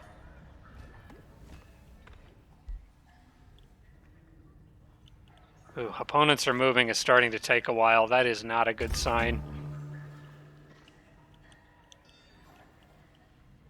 I'm killing units as fast as they're coming, but my gosh, they're not making it easy. All right, this city grew again. I could throw down another forester to get another to add to the Ritual Pyre's adjacencies. Might not be a bad idea. There's not really anything else I want to do in this city right now. Ooh, well, hang on. Oh wait, no, that doesn't help, because I can't insta-build a teleporter in a city unless I pay for it. I can do that in the outpost, which is why I'm dismantling their provinces, because on the next turn when I get access to teleporters, I'll be able to just slap one down there. It doesn't seem like they're turning that into a city, or at least not right now, so that's probably good. Kingerhelm can make the Lord's Manor. That doesn't really help if the Lord is dead. I don't think I'm going to build another building here right now. I kind of just need to get things under control. A Spelljammer would be good if I could get one. Where would I want to put that? That is probably worth the investment. Since there's so much fighting happening around here, they'll have units in here that can see my stuff. I think sticking it off to the side somewhere like over here would be good. I might do that instead of taking the forest adjacency thing. I think sticking it here and keeping it kind of out of the way is probably a good idea. I might eventually move it to this tile, depending on what's in there, but for now, let's do this. It also gets us a third farm, which is what I think we lost there. Okay. And hopefully this just helps to get things a little under control. Let's make sure I have enough money for everything I want to do before I put that down.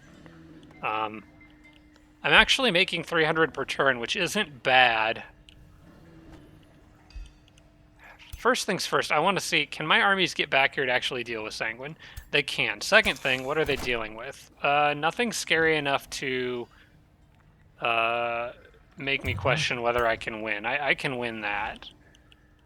I could do with a few more units, but I can win that. It is probably more important for me to get the town hall in my capital than it is for me to build something in Kingerhelm. Because that gets me a tier 4 knight and the ability to get more if they're in Hephaestus's house anyway. I got my scout back here. He doesn't really help me very much, but well, actually he kind of does, because I can do this battle with Sanguine and smoke those units, and still get up there to fight her others. The problem is that this guy can't really move far enough. But if I use him to build a road, and Hephaestus has a scout with him, I think we can still make this work.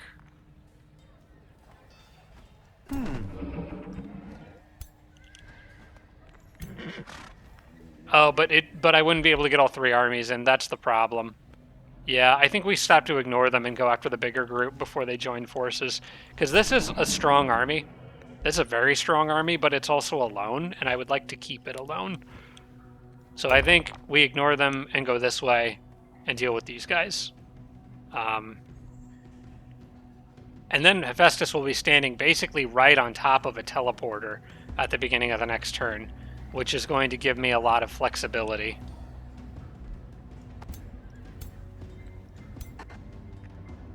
Do I want to go after that Umbral Nest before it has a chance to respawn another army? I think my guys need a chance to heal up a little more. Liege Guard got knocked down to 2 turns from as far as building him goes, so that's good. Let's just do this. This is going to be the fight of the episode, maybe. Well, not really. I've had a lot of big fights this episode. Good. They can still make it into friendly territory if they need to for healing after this fight, which they are probably going to. Advanced logistics for the win, for real. Okay, this says risky battle. I think I've got this one. I am slightly outnumbered. They do have that tier 4 spider, which is a little scary, but I have Hephaestus and a tremendous amount of faith in him. I think we've got this. What are you again? You're Death Knight. You're gonna start with the, yeah, I start with the extra throwaway unit.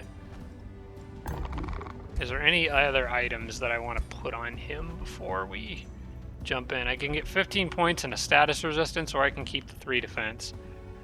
Might depend on kind of what we're up against. Spirit damage. You know, I think the extra health on him is going to be better in this fight. The extra health and the status resistance, we're going to go with that.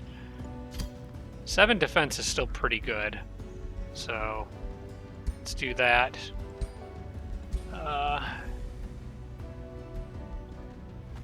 Do you have a better sword? I could give him that heavy typhoon. It's left over from the other hero. Polearm. Okay. Slight little improvements, but every tiny bit helps. I want to make sure I'm just selecting him, because everybody else is going to need to move into friendly territory. So as long as we're good here, we do this auto. We're probably going to end up manualing this one. I'm sure they'll take some units out that I'm... No, they didn't. I'm okay with that. We did take a beating, but we can heal. Nobody died, and everybody on their team died. Nobody even routed, so including Sanguine, which is a pretty big deal. And I'm hoping Hephaestus leveled up. I'll take that. I don't know what I'll end up doing with it, but let's see. No, Hephaestus did not level up. I got a ton of money though. Holy crap, I'm at 407. That was huge. Okay, a couple big fights, and we got more hero remains to sell. 350 worth, in fact.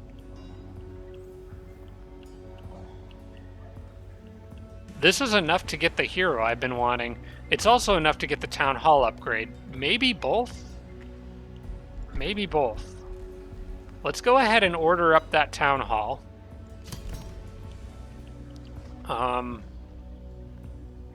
It's not quite enough to get the hero on top of the town hall.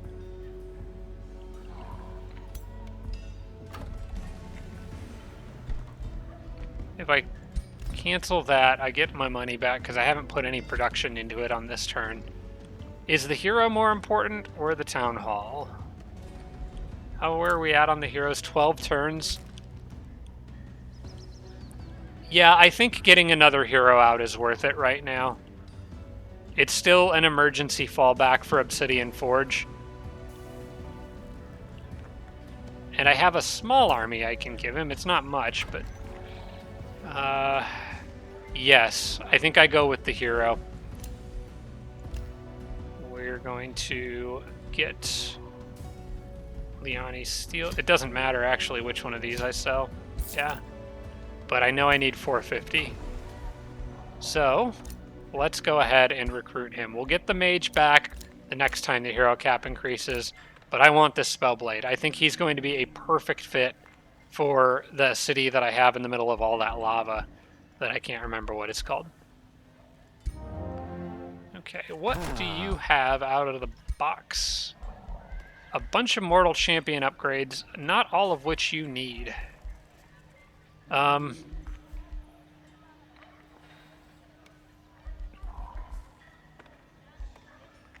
like those. Experienced leader's okay. I don't need these. Not that badly, anyway. I would rather start making the hero himself a little stronger. So I think we're going to reset his skills and see what we can make out of him. I know that I want to make him a pyro. Obviously, fire evocation. We're going with that.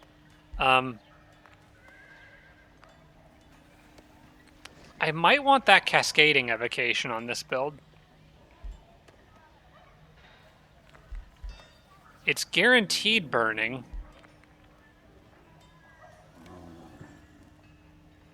And cascades. So if they line up a bunch of enemies, that's really good. But I kind of also want to build him to where I can reach quick phase. And if I don't take the one in the middle, I can't get to quick phase. So I think I'm going to take the one in the middle, mostly because if I take this one, it kind of locks me out of quick phase. Because I can't take that route down. I can't go from here to there, or to there. So yeah, we'll do that. I already know we're going to be doing Initiative Chaos because of Searing Strikes, which gives me a chance to inflict, it gives me more damage against targets that are burning. But I'm going to get Pyromancy, which gives base chance to burn. This gives me like a lesser version of Meteor Strikes, which is very good. So I'm probably going to want that. I'm going to take Searing Strikes, but I think I'm going to take the army leadership bonuses first. And it looks like I have enough still for Searing Strikes, so that's good. Also, melee mage, though, is very good.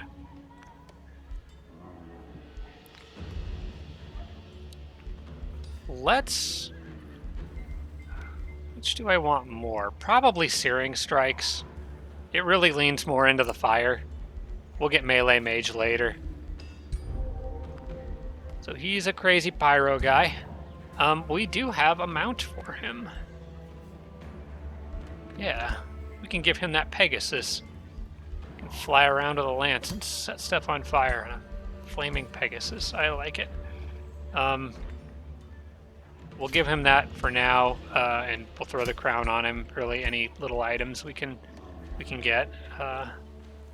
Sure, the opportunity attack bonus is fine. The status resistance is actually pretty good too.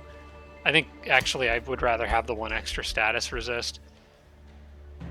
Wand of Provocation, I don't know that he would ever need to provoke anything. I don't intend on leaving him as a charge attacking hero indefinitely, but for now that's kind of all he can do, so this works. And because he's on the Pegasus, he has a lot of movement, which means I can send him out here now. I need to decide which tile I want to put this on. I'm thinking, where do I want to put this outpost? So I was thinking about making a quarry section over here to where I could do one quarry that benefits from other quarries, another quarry that benefits from other quarries, like a rune carver camp, and then something else. I think I get another one somewhere in this build.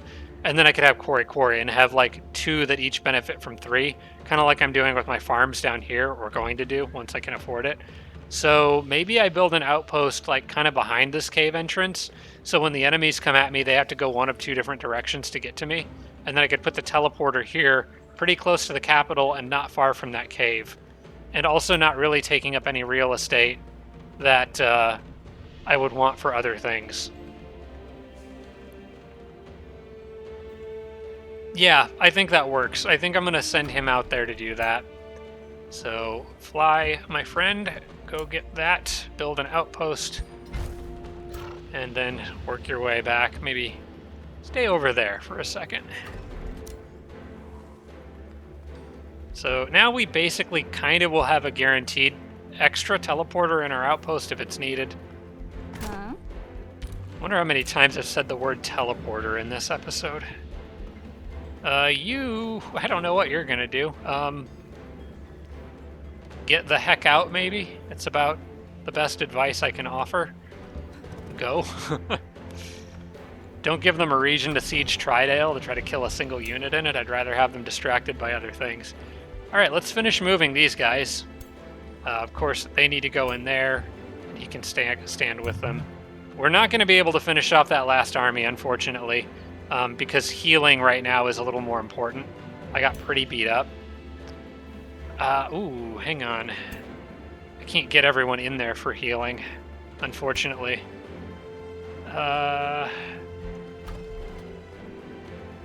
Okay, technically I can, if I put the teleporter not where I was planning to put it, but for the healing on this turn, I could just put the teleporter there instead, and I could switch them later.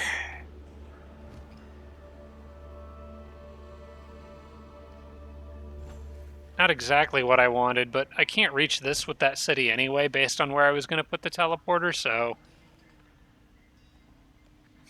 Yeah, I think it's worth it for the extra heals. Even if it's just a temporary thing, I'll just put the teleporter here for now instead, and it puts it really close to that cave entrance, which I'm not super happy about, because people could come siege it pretty easily. So I'll probably... Maybe when the city grows, I'll build the city's teleporter on this spot instead. That might be what I do. But at least getting this as part of my territory right now helps a lot. It actually almost makes me want to try to reach out and finish off that last army, but I don't think I can now. Unless I split the scout off. Maybe I could do that. If I split the scout off, it's just a bunch of tier 1s and Hephaestus would be involved. He would crush them. Okay, let's do that, because I can leave him here, so everybody's within 3 tiles, so we're safe.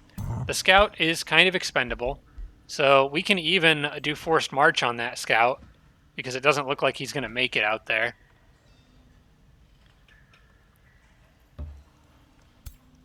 Yeah, alright, forced march on you.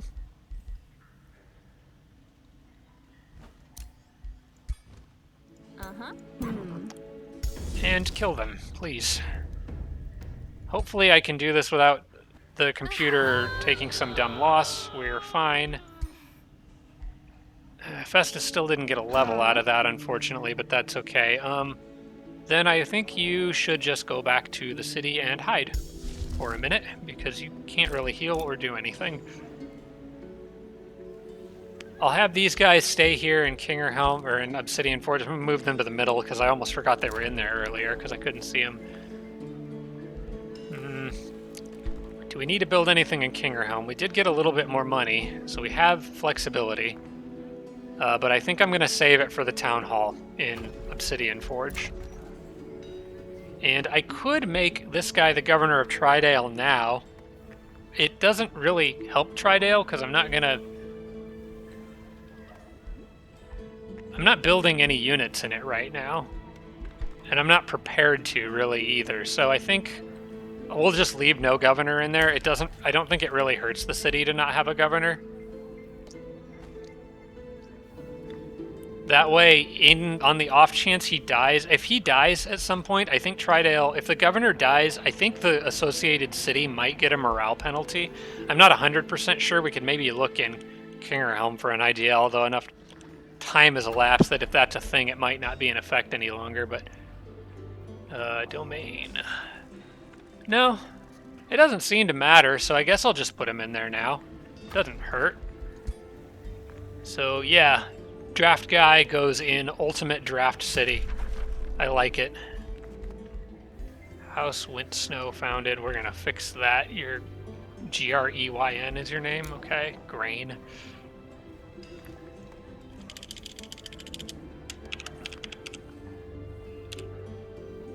And you're gonna be all about recruitment, so if we've got like crossed swords or something, that works. Or crossed axes. That works. There we go.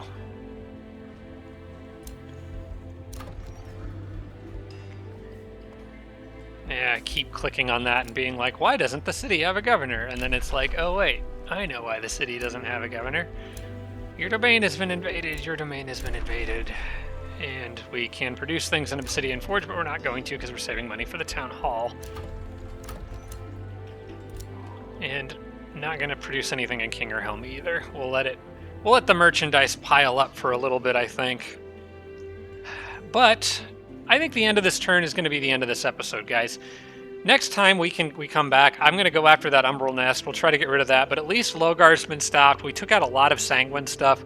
We're killing things, and we lasted long enough to get teleporters. So I think we might have a bright future ahead. I feel better at the end of this episode as I did more so than I did at the end of the last one. But time will tell whether there's still a lot of enemies out there. I mean, for all I know, 6 more stacked up units could come down that cave entrance on the next turn. So we're going to find out in the next episode, I suppose. Thanks so much for watching, everybody. As always, I appreciate your involvement. If you have comments, thoughts, or ideas, leave them down below and I'll check them out. Aside from that, I'll just say thank you for watching and I'll see you next week. Special thanks to all my Patreon supporters, including Tier 3 supporters Dawson Horner, Devin Larson, Jimbro, Roderick, and Sarah Feingold. Thanks so much, everybody.